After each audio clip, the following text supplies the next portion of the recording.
Me llamo Matilda Savage. Tenía 14 años. Mi papá entró a mi cuarto y me dijo con voz fría: «Tu mamá está muerta. Deja de actuar como si esta casa todavía le perteneciera. El bebé necesita un cuarto de verdad. Esta noche recoge tus cosas y muévete al cuarto de almacenamiento». Mi madrastra estaba parada detrás de él, grabando mi cara con el teléfono, sonriendo. Le hizo zoom a mis lágrimas, al piso de concreto, al calentador de agua donde iba a dormir desde esa noche. Luego mandó el vídeo al chat familiar de 12 personas con el mensaje: «Ya es hora de crecer y hacerle espacio a la familia de verdad». No grité. No supliqué. Simplemente empecé a empacar. Lo que ellos no sabían era que al humillarme frente a una cámara y meterme en ese cuarto de almacenamiento, habían activado exactamente la trampa que mi mamá había preparado para ellos 6 años atrás. 58 minutos después, un carro que nunca esperaban entró a la entrada de la casa, y su pequeña familia perfecta empezó a desmoronarse. Si una niña de 14 años peleando en silencio ya te está llegando al pecho, tómate un segundo para darle like y suscribirte al canal Verdad Venganza. De verdad ayuda a que estas historias lleguen a quienes las necesitan. Y deja un comentario con tu ciudad y la hora en que nos estás escuchando. Ahora te cuento lo que pasó. Para entender ese jueves de abril, necesitas saber sobre la pared encima de mi cama. Mi mamá pintó 3 palabras ahí la semana antes de que su diagnóstico se volviera terminal. Las escribió en azul claro, el mismo azul del cielo que estaba a punto de aclarar. Las palabras eran: «Aquí perteneces». Las escribió con su propia letra, inclinada, cuidadosa, igual que cuando firmaba las tarjetas de cumpleaños. Murió el 15 de junio de 2020. Yo tenía 8 años. Durante 6 años dormí bajo esas 3 palabras cada noche. Desde que tenía 9 años, mi papá me decía cada noviembre que mis ahorros para la universidad estaban bien. Lo decía como quien recita algo de memoria. Cuando tenía 12, vi un estado de cuenta en la cocina. Era a mi nombre. El saldo era $312. Lo fotografié antes de que él volviera. Lo subí a una carpeta en la nube que mi abuela había creado, etiquetada fotos recetas para la tía Vivien. No había ninguna receta. La carpeta estaba esperando evidencia. Para abril de 2026, tenía 217 imágenes guardadas ahí. Cuando tenía 11 años, mi abuela Joyce me llevó a un restaurante y puso en mi mano un papel doblado con una sola palabra: Daisy. Abajo, en letra más pequeña que yo no vería hasta 3 años después, mi mamá había escrito una lista de reglas. Joyce me dijo: «No tienes que explicar nada. Solo manda esa palabra. 3 personas la van a ver. 3 personas van a saber qué hacer». Revisé que ese papel siguiera en mi billetera cada viernes durante 3 años. Nunca lo usé. Hasta ese jueves. El jueves 16 de abril de 2026, estaba en mi escritorio haciendo tarea. Escuché pasos en el pasillo. La puerta se abrió sin tocar. Fue lo primero que vi, el punto rojo en la esquina del teléfono de mi madrastra. Belle lo sostenía a la altura del pecho, sonriendo, no nerviosa, no con vergüenza. Sonriendo como alguien que ya ganó. Mi papá no suavizó el tono. Dijo exactamente lo que voy a repetirme el resto de mi vida: «Tu mamá está muerta. Deja de actuar como si esta casa todavía le perteneciera. El bebé necesita el cuarto. Esta noche recoge tus cosas y muévete al cuarto de almacenamiento». Belle hizo zoom en mis ojos. Mis ojos fueron hacia las 3 palabras azules en la pared. Luego hacia la hoja de tareas. Vinieron las lágrimas, en silencio, no porque suplicaba, sino porque algo dentro de mí registró la palabra fantasma. El cuarto de almacenamiento tenía 7,4 metros cuadrados. Piso de concreto.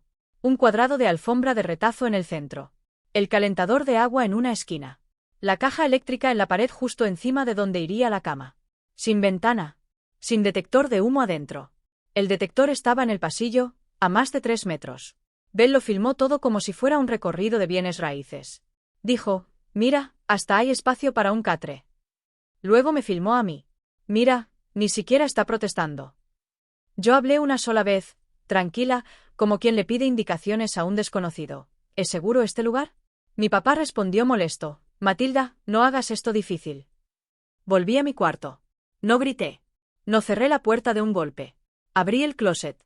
Saqué la caja de madera del escritorio y la metí en mi mochila.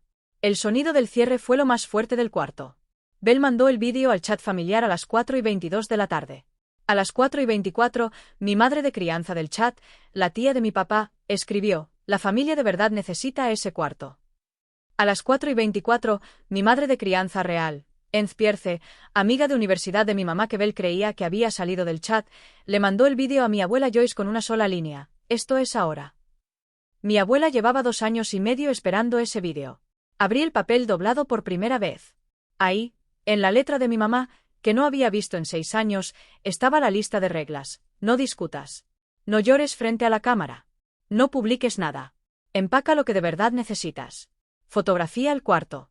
Usa la carpeta de la nube. Cuando estés lista, manda la palabra del fondo. Y abajo, más pequeño, si van por el cuarto, irán por todo lo demás. Ella lo sabía. 6 años antes. Sin haber conocido a Bel, sin haber visto la agenda laminada. Lo sabía. Tomé 14 fotografías. La pared con las palabras pintadas, el cuarto de almacenamiento, la caja eléctrica, el calentador, el piso, la ausencia de ventana, el detector de humo en el pasillo. Las subí una por una a la carpeta de la nube. 3 iconos se iluminaron en tiempo real. 3 personas estaban viendo las fotos conmigo. Nunca había estado sola en todo esto. Solo creía estarlo. A las 5:09 de la tarde escribí 9 palabras y las mandé a 3 contactos: mi abuela Joyce, mi tía Vivian y un número guardado como señor Mars, proyecto escolar. Los 3 respondieron al mismo tiempo: en camino. Quédate ahí. A las 5:58, 2 carros y el Subaru de mi abuela entraron a la calle. Mi papá corrió la cortina. Vio la placa de gobierno en el Explorer negro. Dijo en voz baja hacia la cocina: Bel, ven. Félix Callaway, agente especial de la Oficina del Inspector General de la Administración del Seguro Social, levantó su credencial federal ante mi papá y habló con calma. Señor Savage, soy el agente especial Félix Callaway. Estoy aquí en carácter de protección para verificar el bienestar de la beneficiaria menor en este hogar. El agente investigador de su cuenta de representante de pago, el agente Dorian Wessler, está en Boston esta noche. ¿Puedo pasar? Mi papá no respondió. Su boca estaba abierta. La palabra que intentaba formar era investigador. No pudo pasar de la segunda sílaba. Joyce entró sin esperar. El abogado Theodore Mars puso una carpeta sobre la mesita de la entrada. Y Vivian, que venía detrás, miró a Bel, que ya tenía el teléfono levantado por reflejo, y le dijo sin elevar la voz: Bel, baja el teléfono. Ya estás en el expediente. El teléfono se le cayó de las manos. La pantalla se quebró en diagonal. Mars abrió la carpeta.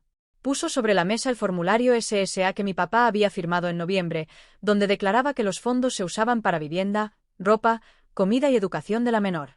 Junto al formulario, puso la fotografía del cuarto de almacenamiento tomada a las 5:11 de esa tarde. Dijo en voz baja: ¿Desea corregir el formulario, señor Savage? Luego habló de los números: $2,100 al mes por 72 meses. Total documentado de apropiación indebida: $151,200. La renta del Audi Q5. El salón de la boda. Los muebles del cuarto del bebé. Todo pagado de la cuenta de representante de la menor. La misma cuenta que debía haber pagado sus frenos dentales en 2022, que nunca se pusieron. Mi papá dijo: iba a devolver el dinero. Mars no respondió a eso. Siguió: señor Savage, usted hizo 6 años de daño en papel. Lo terminó en 12 minutos frente a una cámara. Mi papá gritó hacia el pasillo: Matilda, Matilda, ven aquí, por favor. Era la primera vez en 14 años que me decía por favor. Salí del cuarto de almacenamiento con la caja de madera contra el pecho. Caminé por el pasillo despacio, como se camina por un lugar que estás a punto de dejar. Me detuve al final del pasillo. Miré a Joyce, no a mi papá. Dije una sola frase: abuela, quiero irme contigo esta noche. Joyce extendió la mano. Caminé junto a ella en línea recta, sin voltear la cabeza, sin detenerme. Mi papá preguntó detrás de nosotras: ¿la voy a volver a ver? Mars, sin darse la vuelta, respondió: esa no es una pregunta para mí, señor Savage. Y no delante de ella. Salimos de la casa. En el Subaru de Joyce, abrí el sobre que nunca había abierto, el marcado para ti, cuando estés lista. Adentro había una carta de mi mamá, escrita 3 semanas antes de morir. Leí la primera línea: mi primo Félix, él sabe que puedes confiar en él. Lo doblé de nuevo. Miré por la ventana. Joyce no arrancó el carro. Me dejó mirar todo el tiempo que quisiera. Cuando estuve lista, dije: ya. Bien. Arrancó el carro. Esa semana, le pregunté a Joyce si podía pintar la pared encima de mi cama en su casa. Me entregó un frasco de azul claro, el mismo que mi mamá había usado en 2020. Lo había guardado sellado en el sótano durante 6 años. No le pregunté por qué. Ya lo sabía. No pinté las palabras de mi mamá. Pinté las mías. En mi propia letra inclinada, con mi propia mano, en mi propia pared, escribí: Yo pertenezco aquí. No era un tributo. Era una herencia. Si alguna vez te enseñaron que quedarte callado era más seguro que hablar, escribe la palabra silencio en los comentarios. No como confesión. Como registro. A muchos de nosotros nos enseñaron así. Y algunos aprendimos tan bien que supimos cómo usarlo. No olvides suscribirte a Verdad Venganza para que estas historias sigan llegando a quienes las necesitan.